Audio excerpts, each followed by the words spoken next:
Hi, this is Karen, and I am a co-admin at the SLPs of Color. We are an inclusive and intersectional community for SLPs, audiologists, and students. Here is part 2 of Miki Shibata's interview. She discusses her cultural identities impacting the field, bilingualism, the model minority myth, COVID, advice to her younger self, and her future steps. So I have an off-topic question.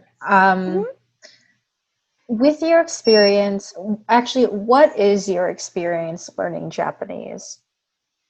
So, like So like my growing language up, background. because I know that you mentioned that from infancy to about 4, you were in Japan growing up. So that was your Yeah. first language. How did that translate to moving to the States? And was there a period of where you felt like you had a loss of acquisition and there is maybe a plateau? And did you ever did your parents force you to go to Japanese school on the weekends? Or, like how did that work for you in your situation? Yeah, so that's really funny that you say that, and I'm laughing because so I don't remember anything when I first moved, right? Like when I was like 4 or 5 or whatever, but my neighbors told me that all I said was yes and no to them at the time. Didn't understand jack crap, I guess. And then my parents also told me that like every time I came back from like kindergarten for a while, like I was completely pale, I think because I couldn't understand anybody. But like I don't remember not being able to speak English, if that makes sense. Like by the time I had cognition, like I was speaking English, or what I thought I was speaking English, I guess. I do think the Japanese was a little bit more deliberate on my parents' part. So I spoke it, and they told me that I should speak Japanese at home no matter what, until my language is stabilized, because you do have like an interlanguage period when you're going through and acquiring your second language, and then you code switch a lot, right? So they really were kind of strict with that. And I think what was good was that, like, I asked my mom about this too. I was like, didn't you hear like the falsehoods or the myths about like being limited in both languages and language confusion? And my mom's kind of a funny gal, and she was just like, I heard about it, but I wanted you to grow up bilingual, so I decided to ignore that. And I was like, okay, cool. I love that. Yeah. She was just like, nope, I'm not going to listen to you, expert. Like, she's going to grow up this way. So they were strict about that until I kind of got the understanding that, like, these people don't speak this language. These people don't speak this language, right? And I was able to kind of better code switch. And then I started Japanese school when I was in 3rd grade. So it was terrible because I had no foundation in some of like the Chinese character writing that I was supposed to do. I think the first test that I ever had to do, I got a literal 5 points on it. And I couldn't even write the actual Chinese characters that were supposed to be like the target question. I could only write like the first and second grader ones, and those are wrong. So yeah, the Japanese Ministry of Education does do these Japanese schools that are on Saturdays, but they're designed to keep up with the Japanese curriculum of that particular grade. So you're basically covering a week's worth of curriculum in one day and expected to do the homework in one day. It's really hard, especially for kids that have no expectation to go back to Japan. They're like, what am I doing? Why am I here? But like all these things your parents don't explain to you. They're just like so desperate about keeping your Japanese alive that they're like, whatever, it's fine. Like if you can only do half of the homework, but I'm still going to yell at you for not doing homework. But keeping me in that environment, I think, was really great because, I liked language. I was always better with like language classes, like English class or like, Japanese, like class with literature and whatever. So I enjoyed that a lot. And I think, again, my parents were pretty great about like, even if I said I hated it, they still kept me in there. even if I got terrible grades, they told me their disappointment, of course, because hashtag East Asian families, but they never like used that as a reason to stop, you know? So I went to that Japanese school on Saturdays until I was until the end of middle school, I think, and we had to stop for financial reasons. Usually you are able to go up to your second year of high school, but you only get a middle school level degree if you were going to correspond it to like Japanese education. Like you technically only have like a middle schooler's degree. But yeah, so that was my language environment. I liked reading a lot, so that was kind of my lifeline, I think, even though I can't write complete Japanese per se. Japanese is complicated. There's like 3 alphabets. One is the phonetic one is the one for Chinese characters, and one is one only for foreign words that were imported. So you have to be able to differentiate between those 3 like written systems to be like completely like writing. But nowadays, since you have the computer, you could like actually kind of read, if that makes sense, and type. So it makes things a lot easier. So I'm literate with a computer. I'm able to write with a computer. But yeah, so then my Japanese obviously improved a lot when I went to Japan for 3 years, and I took the language test that basically, like, if you want to work in Japan, you get the Japanese language proficiency test, like JLPT. If you want to work for any like country, any like company that has some Japanese roots, that is the test you take. Like if you like, I actually applied to translation and interpretation programs too when I was applying for graduate programs. And for example, like that is the test that they ask for. Like what is your what level are you on the JLPT? So there is another one, but I find that that's one of the more common ones that people look for. So yeah, that's kind of my language background. And I just did, education in the US, English as usual, as everybody else does, apart from that like weird 3 years of high school stint. But yeah. Awesome. Cool. I'm glad to hear, because I know that it varies in every culture, and how it even just varies in the family dynamic of how they try to maintain your home language. And I'm so happy that you're able to still use your language, your home language, and be able to provide services in that professionally, because I don't think it's very common.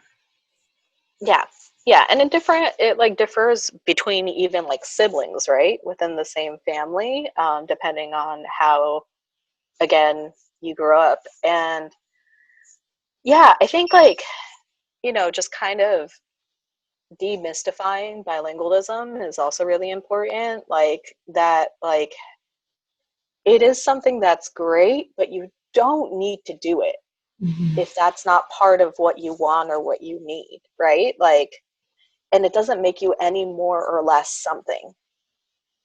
If you get what I mean? Say it louder for the people in the back.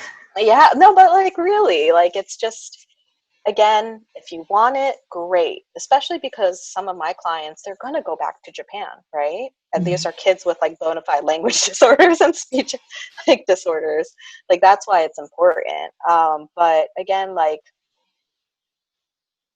identity, God, it just, there's so many after you go past a certain point. Like, the Korean side too, like my grandpa comes from like Jeju Island, and like they have like during World War II, they got like real shitted on like by the Japanese. So like there's that problem too. Like one thing that I could really talk about though, like kind of on the offshoot of the language thing, is that there's a really great NPR story that I was listening to. I think it might have been This American Life, but it talked about like resiliency in children. and it was on the topic of the intergenerational trauma that indigenous children and communities, families experience. But one of the things that they really talked about was if your child is rooted in whatever cultural roots that they come from, that is really important actually in helping them navigate the trauma that comes with whatever trauma that they experience. And for me, I think that having the ability to know that I'm Japanese, to know that I'm Korean, to know what that looks like, what that means, what it means to be a hyphenated American in the greater context of like race and ethnic relations in the US, that is really important because that will give you a grounding, because then people can't label you, right? Like then people can't, like they can't seep into your inner dialogue because you know that that's something that was being propagated because that's a stereotype or that's a prejudice that people have. Like you don't have to internalize that. But I think that, so I really, part of that is that, like, I think that it's, if you have that tie, then nobody could tell you who you are, right?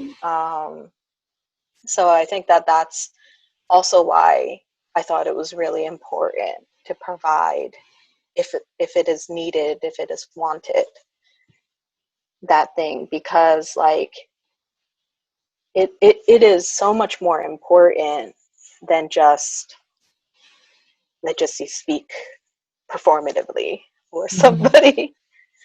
It has a lot to do with some of the hard things that you face while growing up here that your like parents may just not understand because they didn't grow up here, right? They don't know what it's like to be Ching Jung Ling Long dad. You know, you don't know when is an okay time to like yell at somebody who Ching Chong Ling Long to you, or a time that you want to like maybe lie low a little bit and then like, you know, lie in wait and eventually get them. Just wait out your revenge a little bit. That almost reminds me of something that I saw yesterday.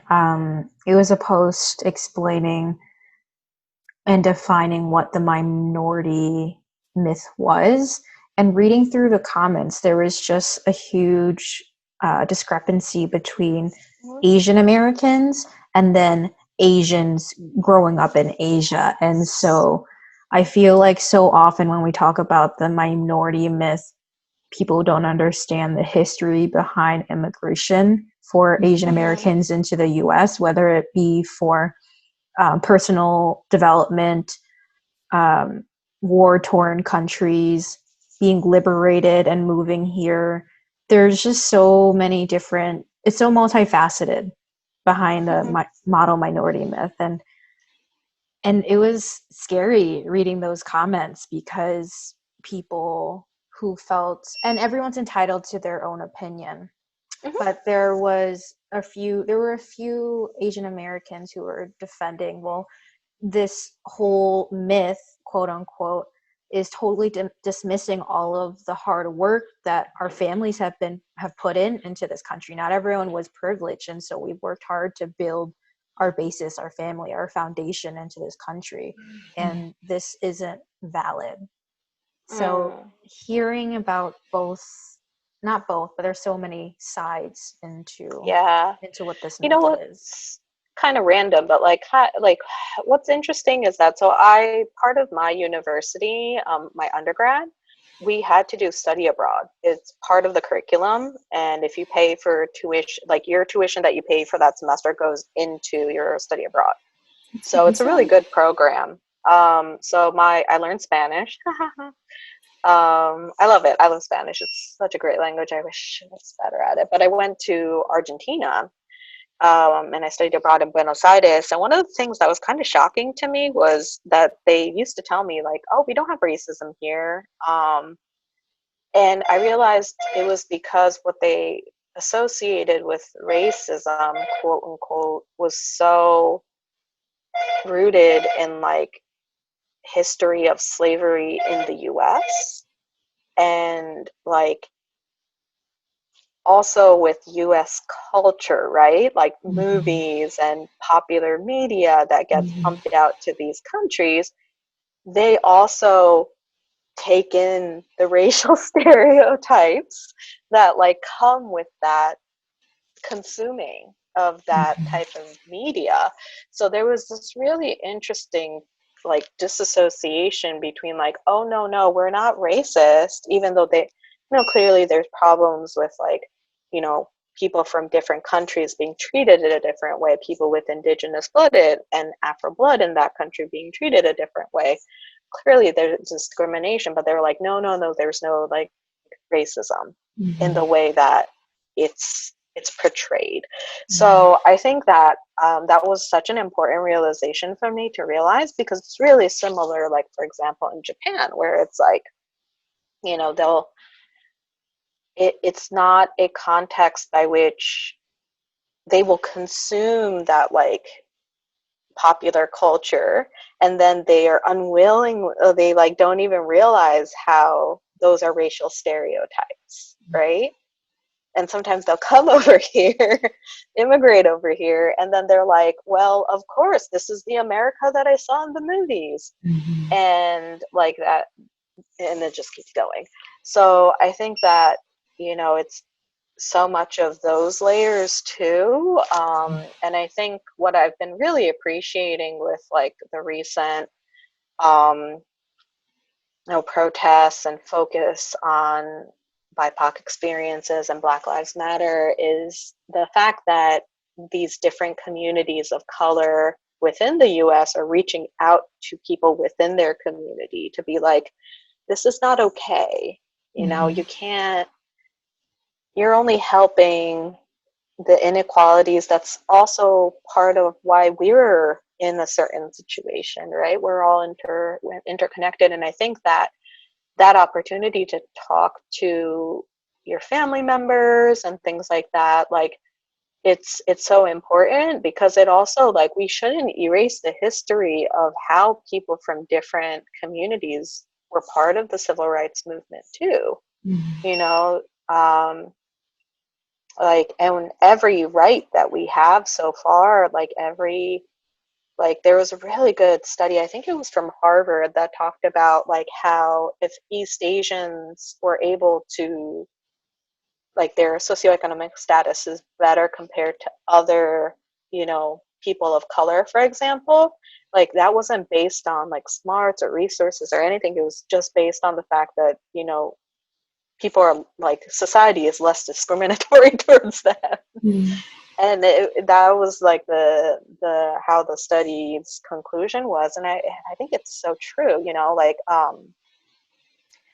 and this is like kind of foo-foo crap, but this is the type of things that I used to study back in the day. But like, you know, norms, ideas about race, yes, they don't have biological basis, right? Like they don't, but people's ideas turn into laws, people's ideas turn into policies.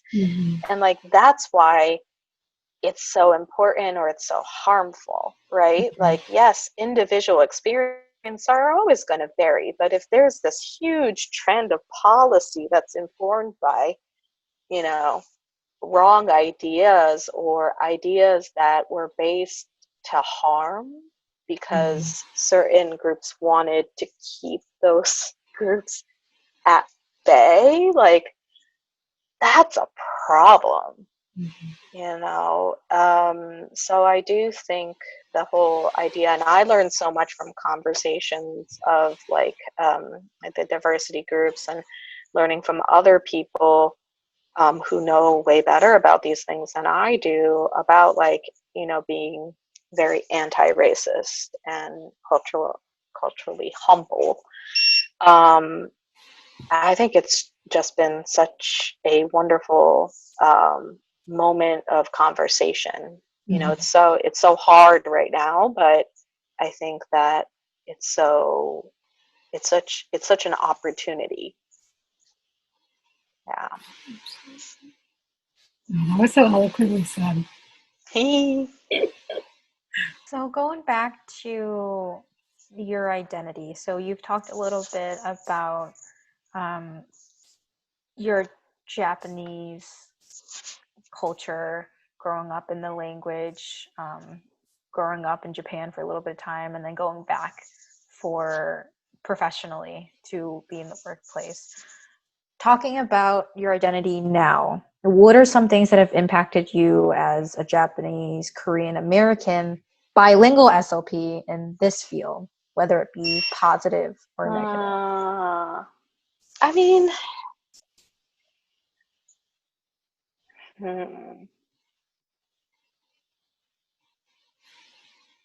you know, it's really hard to say because there's just so little of us. But I think like I'm always so shocked by the statistics where, I mean, like, we do not reflect the rest of the US statistically, right? Like in ethnic and racial makeup. And, you know, I think there's some things that really come with that. So I always have found that because I speak what is considered, I guess, unaccented American English, you know, I have the same master's degree and I occupy a certain space, I have found that I unwittingly get like winked at in terms of certain ideas of like, oh yeah, you know, those protests are so terrible. And those types of side comments, or like, you know, God, it's always so hard. It's like, it's much more that people assume that you share the ideas and experiences. And since overwhelmingly our colleagues are white, then that is an assumption, right? Mm-hmm. So sometimes I do end up hearing comments like, oh, you know, this part of a clearly gentrified area is so much better because it's less, you know, the crime rate is down. It's safer. You wonder why. The coded language. And, you know, it's, I think that could be really exhausting, you know, because you want to, because there's so little of us, I've always been like, representation really matters. Like, me keeping the spot as a person of color is so important because somebody is going to see my name and my face on a work roster, like a department list, and that's going to mean something to somebody because it meant something for me. So I think that that is part of it. So just being cognizant of that, and, you know, also knowing that like your colleagues who are also people of color may not always share that camaraderie as well, you know, because not everybody believes in some of those things. And, you know, I think that because, so like when I was a student, like I got to do like the STEP program and stuff that ASHA does, and I was linked to somebody who's a clinical educator actually in the University of Maryland, who's a Black woman. And like that, she was my mentor, you know, and when I came to DC and like I was struggling with my clinical fellowship and stuff, the person that helped me was a, you know, a Black woman, Canadian born, but as well. So I just really think that like I owe so much to people of color within our community, even if it's just seeing their face on something like an academic something, to just not like feel so alone, I guess, sometimes, or like be like, it's okay, like maybe I couldn't say what I wanted to say that day, but maybe I could say it a different day, or, you know, maybe I could get to a spot one day where I could help somebody else, you know, I don't want to say get a position, because like, of course we look at different things, but you know, it's important. Like, it's important to acknowledge diversity and to be champions of diversity versus just being like, oh, it kind of happened, you know. So Absolutely. I don't know if that answers your question, but I think there's that. I also try to be really careful about language stuff. The obvious of like using in-person interpreters whenever possible, using interpreters whenever possible. And, I gotta like our interpreters, for example, in our like hospital, like they're going into COVID rooms with us. Like, you gotta like ups to them, seriously. Like, Mhm. never will we put somebody who's uncomfortable in a position.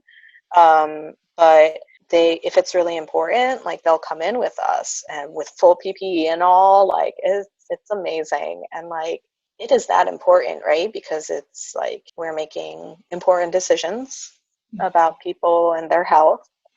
So yeah, I just don't want it to be like a service. Like, I want it to be industry standard that we get things, even like with, and I shouldn't even say even, but like with like gender too, we need people who can speak to those experiences, because yeah, like you want to see those faces. You want people to be like, you don't want to feel like it's unwelcome,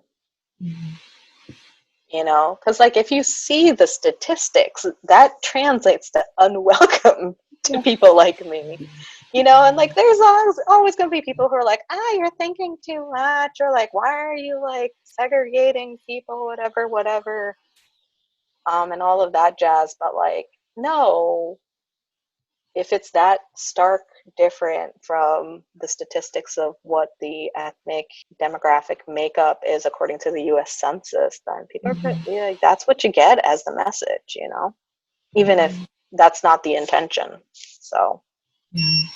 No, and it just shows how much representation matters and visible representation matters, like show me somebody who truly plays the part of the identity that they, are identifying with, because yeah. that has like such a huge impact.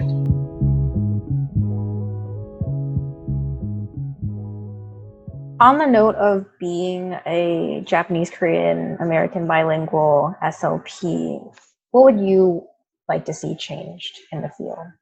Yeah,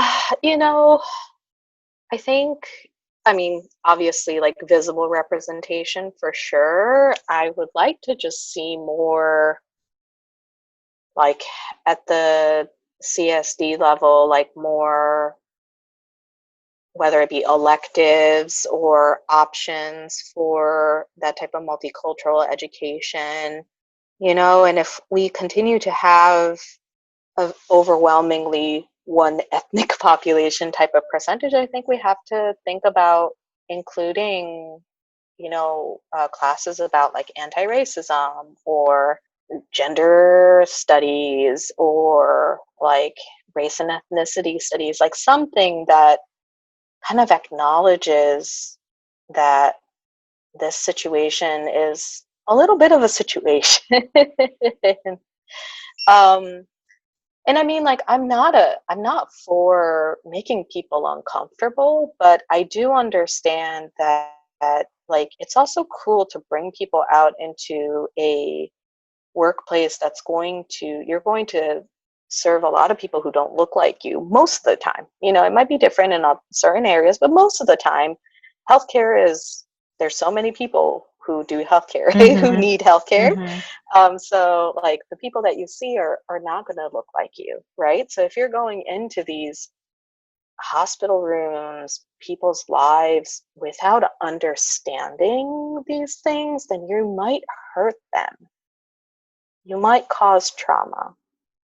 And I think that could be really devastating for some people who don't even realize that that's what they did if they find out, And then if they don't find out, then that is the cross that unfortunately our patients will bear, and they'll never talk to you about it, right? So, and I just say that because like I had an experience where like one of the OTs that I used to work with was like a PRN, and she's a PRN as a profession, so she would sign up for a certain amount of hours, do her hours, go to a next facility. And like one time, one of my favorite patients, he was so great. He got really upset and shared with me like that he didn't like how this, and she was the OT was white, was talking to him and like pushing him around in his mind, right? Even though it's therapy, but he was like, it made me feel like the N-word, and I was so my stomach just sank, both for him and for her, right? Because I know this person, I know that that wasn't her intention, but because she might have not been aware of, this is Southeast DC, right? Like people have lived through the civil rights movement. They know what it's like before all of that history happened. So they have experiences that it's really hard, and they may not talk about it, but they're still there, and you don't know when you might trigger that. So, and that just, I was like, oh man, I'm so sorry. I didn't even know what to say. I don't think I navigated that conversation well at all, but I'm like, I am so sorry. Like, is there anything that I could do, And he was like, nah, like, don't say anything. I don't want people to know, like, blah, blah, blah, blah, blah. And right. So, like, there are moments like that. And that made me realize that, like, oh man, like, maybe there's a lot of people who have those experiences and just don't say it. And how friggin' heartbreaking is that, right? For both parties. Mm-hmm. Yeah, and I feel like that also plays into what you were talking about earlier with intergenerational trauma, is it falls under, well, someone had this experience today and now with therapy, where are they going to feel with wanting to continue with therapy and be rehabilitated to where they were at their previous level? What about if their other future family members get into accidents or had something happen where they require therapy, and you suddenly don't want to encourage them to do it because of the experience that you had? Yeah.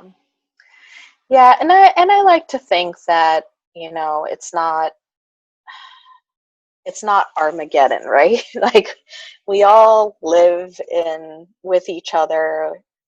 We have to rub shoulders with each other. I think it's a great thing.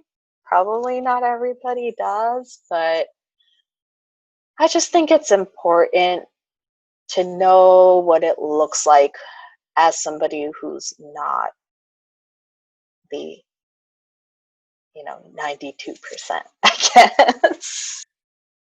Yeah. Yeah. I understand where you're coming from.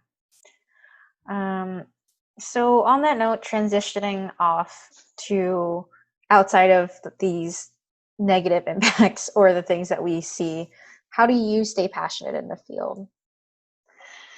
Yeah, and that's like so important, right? Because like, again, like healthcare is so hard. And I think SLPs don't get a lot of recognition sometimes. And I think that in a therapy team, like a lot of our rehab directors tend to be like PTOTs. And I think that like what we can contribute is not maximized all the time. So like the frustrations of that could be really great, right? Just acknowledging that and throwing it out there that it is a hard field, and I do feel for people when they're not feeling great about it. I honestly think like I try to surround myself with people who are intellectually curious and who have like a positive outlook, meaning that like they acknowledge that they're problems, but they will not just say, oh well, nor will they sink into that problem and say like, this is terrible and it's always going to be terrible. And so I at least try in my professional like the people that are my like confidants and stuff to keep that connection. I think that that's really important. I think investing in yourself is really important, whether it's like CEUs or yeah, so I like to think that that helps. I like to also have some degree of mental separation between like my job self and like me self to some degree. You know, that like I shouldn't be expected to do things that are beyond what normal working people do. You know, 8 hours is normal. You know, if that's what is stipulated, like you should, like if there's certain things that should be covered, like education, if that's something that's part of your package, then those things you should get. Being treated a certain way, right? Like professionally. So I try to like make sure that I do that. I look for those types of places, and if my current environment's not giving me that, then you know, give myself the grace to say that like sometimes it's the other party. Sometimes it's the other party, and that's okay. And what else? I try, and in times when I have people who are difficult to deal with, for example, I always want to be a certain professional, and I have a lot of pride in that, meaning that I like to communicate and serve. Like I want to be a connector. So whenever things get really hard, you know, let's say somebody's being really inappropriate because they're having a bad day or something, I try to still model what I want the workplace environment to be like, who I want to be as a professional. I want to be friendly. I want to be approachable. I want to be helpful. You know, I want to be honest. I want to be able to redirect things if that's not what I can do. And that helps me a lot, especially in acute care, because there are such high stakes, and it's really frustrating when you feel like somebody's doing things a certain way, or maybe they're not following through with certain things.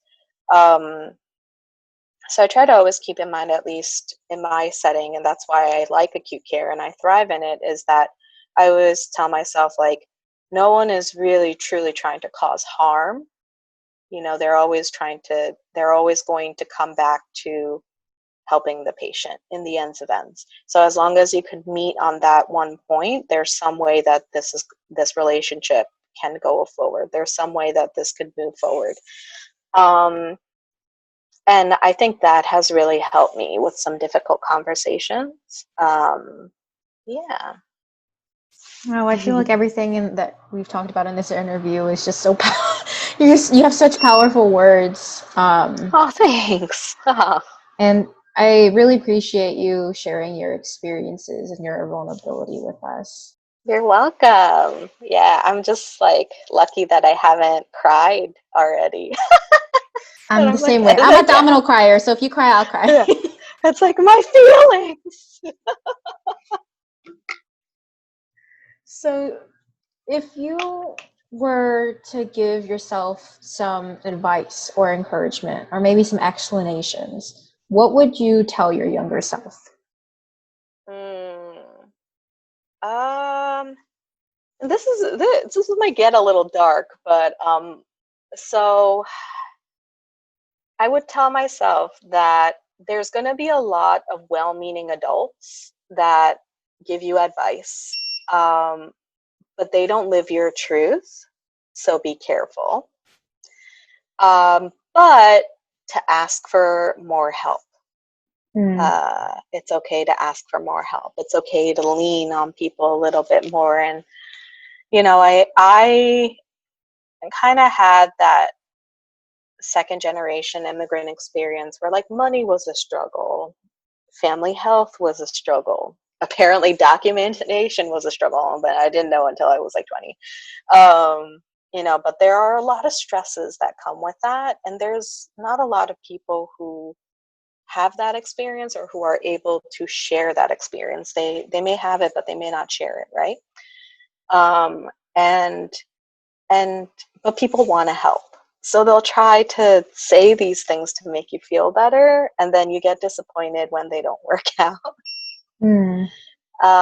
And I think it's especially true if you're, you know, a minority striving for higher education, for more career opportunities. You know, there's a lot of good people who are going to give you good advice, or try to give you good advice, but it may not necessarily be applicable to you because you're not cis white male or a cis white woman even. Mm-hmm. Or your like economic situation is completely different. So, you know, that's some things, and, you know, to give yourself some grace. Like, it's okay to grow at your own pace. You know, I feel like I was always constantly trying to prove something, like that I was, you know, my spot here is deserved, I guess, in many ways, just because I had all those things going on.